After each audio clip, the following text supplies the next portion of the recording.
എല്ലാവർക്കും നമസ്കാരം. ഇന്ന് ജൂൺ 11, ഇന്ന് ഏകാദശിയാണ്. അപ്പം ഞങ്ങളും എടുക്കുന്നുണ്ട് ഏകാദശി. പറ്റുന്ന എല്ലാ ഏകാദശിയും നമ്മൾ എടുക്കാറുണ്ട്. പിന്നെ ഒരു പ്രത്യേകത എന്തെന്ന് പറഞ്ഞാൽ ഇന്ന് കിങ്ങൂസിൻ്റെ 2ാമത്തെ ഏകാദശിയാണ്.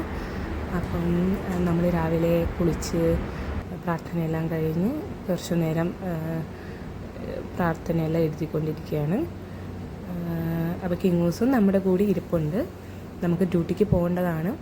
അപ്പം നമ്മൾ രാവിലെ നമ്മൾ എല്ലാം കഴിഞ്ഞിട്ട് പോകാൻ വേണ്ടിയിട്ട് എന്നും നമ്മളിതുപോലെ എഴുതുന്നതാണ്. കുറച്ച് ടൈം നമ്മൾ പ്രാർത്ഥനയെല്ലാം കഴിഞ്ഞ് കുറച്ച് സമയം ഇതുപോലെ എഴുതും. അപ്പോൾ ഇന്നും അത് എഴുതിക്കൊണ്ടിരിക്കുകയാണ്.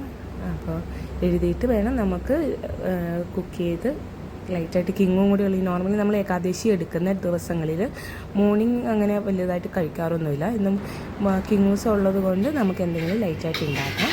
അപ്പോൾ എഴുത്തെല്ലാം കഴിഞ്ഞ് പ്രാർത്ഥനയെല്ലാം കഴിഞ്ഞ് നമ്മൾ ചെറിയൊരു എന്തെങ്കിലും ഒരു ബ്രേക്ക്ഫാസ്റ്റ് പോലെ ആക്കാമെന്ന് വിചാരിച്ചിട്ട് ചെറുതായിട്ട് കിങ്ങൂന് കൊടുക്കാനാണ് മെയിൻ.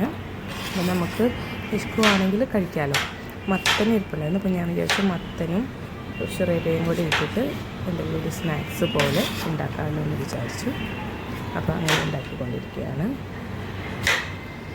അപ്പം പെട്ടെന്ന് ഉണ്ടാക്കാൻ പറ്റും. അപ്പം ഞാൻ കൃഷ്ണനും കുറച്ച് ഭഗവാനും കുറച്ച് വെക്കാമല്ലോ എന്ന് വിചാരിച്ചിട്ടാണ്. അപ്പോൾ രാവിലെ തന്നെ നമ്മൾ ഇതിനൊക്കെ ചെയ്യുമ്പം നമുക്കൊരു മനസ്സിനൊരു നമ്മൾ ഒമാനിലല്ലേ, ഇവിടെ നമുക്ക് എപ്പോഴും ഡ്യൂട്ടി ചെയ്തതനുസരിച്ച് നമുക്ക് അമ്പലത്തിൽ പോകാൻ പറ്റത്തില്ല, അങ്ങനെയൊന്നും പറ്റത്തില്ലല്ലോ. അപ്പം നമുക്ക് ഇങ്ങനെയൊക്കെ ചെയ്യുമ്പം ഇപ്പോഴത്തെ കുട്ടികൾക്കായാലും കറക്റ്റ് പോകാൻ പറ്റത്തില്ല.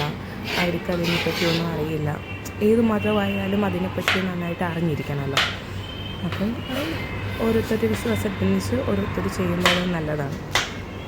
അപ്പോൾ രാവിലെ ഞാൻ റവ നന്നായിട്ടൊന്ന് വറുത്തെടുത്തിട്ടുണ്ട്. വറുത്തിട്ട് ജസ്റ്റ് ഈ നമ്മുടെ മത്തനും ഇതെല്ലാം കൂടെ ഒന്ന് ഇട്ട് ശർക്കരയൊക്കെ ഇട്ടിട്ട് ഒരു ചെറിയൊരു ബ്രേക്ക്ഫാസ്റ്റ് ഉള്ളൂ.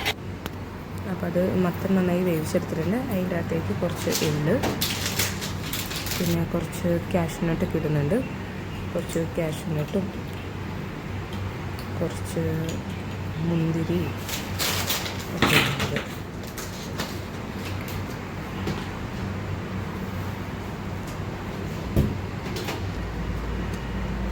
ശർക്കരയും എല്ലാം ഇട്ടിട്ട്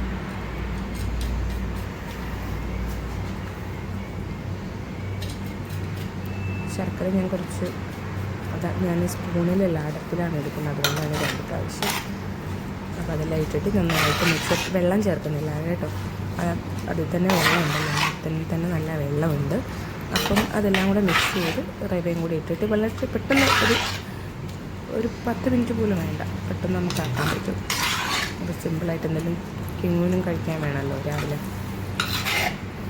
കുഞ്ഞുങ്ങൾക്ക് ചിലപ്പോൾ വിശക്കും. ഈ ചൂടും കൂടി ആയത് കാരണം ഇതാകുമ്പോൾ മത്തനൊക്കെ ആകുമ്പോൾ കുറച്ച് ഹെൽത്തിയാണല്ലോ. ഇങ്ങനെയൊക്കെ ആകുമ്പോൾ മക്കൾക്ക് കഴിക്കാൻ അത് അറിയില്ലല്ലോ അതിൻ്റെ അകത്ത് എന്തൊക്കെയാണ് ഉള്ളതെന്നും. കുറച്ച് മുന്തിരി ചേർക്കുന്നുണ്ട്. നിങ്ങൾ പിന്നെ ആരൊക്കെ ഏകാദശി എടുത്തിട്ടുണ്ടെന്ന് കമൻറ്റ് ചെയ്യണം കേട്ടോ. ആരൊക്കെ എടുക്കുന്നുണ്ട്, നിങ്ങൾ എങ്ങനെയൊക്കെ എടുക്കുന്നത്. ഇതിപ്പോൾ ഞാൻ എടുക്കുന്നത് കറക്റ്റാണോ എന്നറിയില്ല. ഞാൻ എടുക്കുന്നത് എങ്ങനെയാണോ അങ്ങനെയാണ് ഇവിടെ എല്ലാവരും എടുക്കുന്നത്. അപ്പം ഞാൻ ഇപ്പോൾ എന്തെങ്കിലുമൊക്കെ മാറ്റം വരുത്തുന്നോ അല്ലെങ്കിൽ നിങ്ങൾ എടുക്കുന്നത് എങ്ങനെയാണെന്ന് അത് പറയണം കേട്ടോ. നിങ്ങൾ ജസ്റ്റ് ഒന്ന് കമൻറ്റ് ചെയ്യണേ. അത് നമുക്കത് മാറ്റം എന്തെങ്കിലുമൊക്കെ മാറ്റാമല്ലോ. തേങ്ങ കുറച്ച് ഇടുന്നുണ്ട്.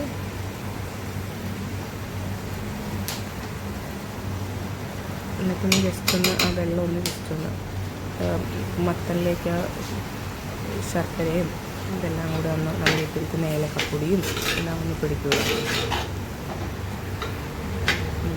നല്ല മണമില്ല കേട്ടോ, നല്ല മണമൊക്കെ വരുന്നുണ്ടായിരുന്നു.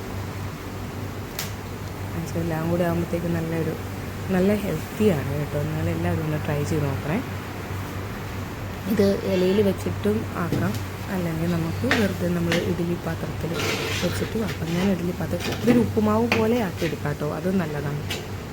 ഇതിങ്ങനെ ആക്കിയിട്ട് നമ്മൾ ഉപ്പുമാവൊക്കെ ആക്കില്ലേ അതേപോലെ ആക്കിയെടുക്കാം, നല്ല ടേസ്റ്റാണ്. മിക്സ് ചെയ്ത് ഞാനിത് ഇങ്ങനെ എടുത്തിട്ട് ആവിയിൽ വേവിച്ചെടുക്കുകയാണ് ചെയ്തത്. നിങ്ങൾക്ക് എങ്ങനെയാണ് ഇഷ്ടം അതുപോലെ ചെയ്തിട്ട് നിങ്ങൾ നോക്കണം കേട്ടോ. ഇതുണ്ടാക്കി നമ്മൾ കണ്ണനൊക്കെ കൊടുത്തു. നമുക്ക് ഞങ്ങൾ കഴിക്കാൻ ഡ്യൂട്ടിക്ക് പോകുന്ന സമയമായി. 10:30 നമുക്ക് ഡ്യൂട്ടിക്ക് പോകണം.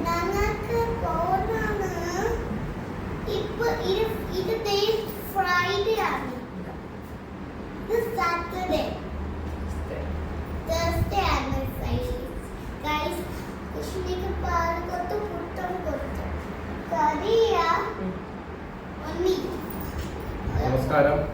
ഇന്ന് ജൂൺ 11, 2026. ഇന്ന് പരമ ഏകാദശിയാണ്. ഈ ഏകാദശിയുടെ പ്രത്യേകത എന്താണെന്ന് വെച്ചാൽ സാധാരണ 14 ദിവസം ഒരിക്കലല്ല, ഇത് അധിക മാസം കൂടുമ്പോൾ വരുന്ന ഏകാദശിയാണ്. കൃഷ്ണന് ഒക്കെ ഏകാദശി ഇന്ന് എടുക്കുന്നത് വളരെ അത്യുത്തമമാണ്. അപ്പോൾ ഞങ്ങൾ ഇന്നലെ മുതൽ ഏകാദശി വ്രതത്തിലാണ്. രാവിലെ വിളക്ക് കത്തിച്ചു, പ്രാർത്ഥനയൊക്കെ കഴിഞ്ഞു. ഞാൻ ചോദിക്കുന്നു എന്തൊക്കെയാണെന്ന് പറഞ്ഞിട്ട് ഇന്നത്തെ നമ്മുടെ അരിയാഹാരം, അരിയാഹാരം, പയറുവർഗ്ഗങ്ങൾ, പഴമല്ല കേട്ടോ, പയർ വർഗ്ഗങ്ങൾ തൊടില്ല. നമ്മൾ മക്കാൻ വെച്ചിട്ട് ഒരു സ്നാക്സ് പോലെ ആക്കിയതാണ്. അപ്പോൾ അതാണ് കഴിക്കുന്നത്. അതും പാലുമാണ് കൊടുക്കുന്നത്. ഫ്രൂട്ട്സ് എല്ലാം കഴിക്കാം. പിന്നെ ഓരോരുത്തരുടെ ആരോഗ്യസ്ഥിതി അനുസരിച്ചിട്ട് മാത്രം ചെയ്യാം. ശരി, പറ.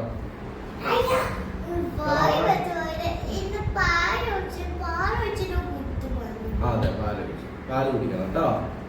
അപ്പൊ ഇന്നത്തെ ഏകാദശിയുടെ ഈ വീഡിയോ ഉടനെ തന്നെ ഞങ്ങളുടെ അറിവ് വെച്ചുള്ള ഞങ്ങളുടെ പ്രാർത്ഥന, ഞങ്ങളുടെ വ്രതങ്ങൾ അതൊക്കെ ആയിട്ട് തൊട്ടുപോലെ ഒരു വീഡിയോ അപ്ലോഡ് ആവുന്നതാണ്. അപ്പം ഞങ്ങളൊന്ന് കഴിക്കട്ടെ, ഡ്യൂട്ടിക്ക് സമയമായി. കഴിക്കട്ടെ. അപ്പം ഉടനെ തന്നെ അടുത്ത വീഡിയോ ആയിട്ട് കാണാം.